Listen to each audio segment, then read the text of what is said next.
السلام علیکم ورحمۃ اللہ وبرکاتہ۔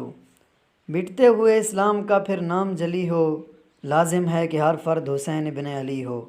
سرزمین ہند پر جتنی اہم اور تاریخ ساز شخصیات رونما ہوئیں، ان میں علماء دیوبند سر فہرست ہیں۔ انہی میں سادات عظام اور خانوادہ مدنی بھی بہت سی قابل ذکر ہستیاں ظہور پذیر ہوئیں، جو سب کے سب علم و تقویٰ کے حامل تھے۔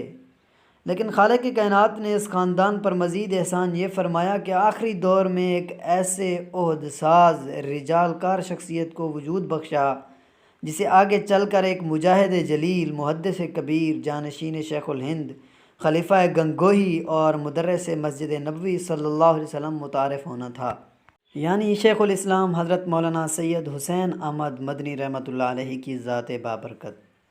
آپ اگر ایک طرف تقویٰ و طہارت میں شان قطبیت رکھتے تھے تو دوسری جانب ارشاد و طریقت میں شان مجددیت کے حامل تھے۔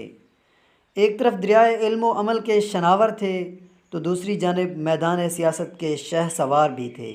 نیز ایک طرف اتباع سنت، اخلاق نبوت، سیرت صحابہ رضوان اللہ علیہم اجمعین اور اسوہ مشائخ کا سرچشمہ تھے، تو دوسری جانب جذبات حریت، ترقی ملت، حب وطن، ہمدردی خلق خدا، غمخواری، نوع انسانیت اور اثار و قربانی جیسے عمدہ شمائل و خصائل سے سرشار تھے۔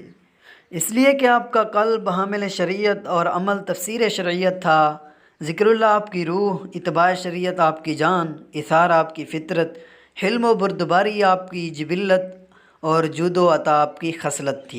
مختصر یہ کہ آپ اپنی ذات میں ایک انجمن تھے۔ ناظرین، ہماری اس ویڈیو کے بارے میں ایک کومنٹ ضرور دیجیے گا، اور چینل پہ اگر فرسٹ ٹائم آئے ہیں تو چینل کو بھی ضرور سبسکرائب کیجیے گا۔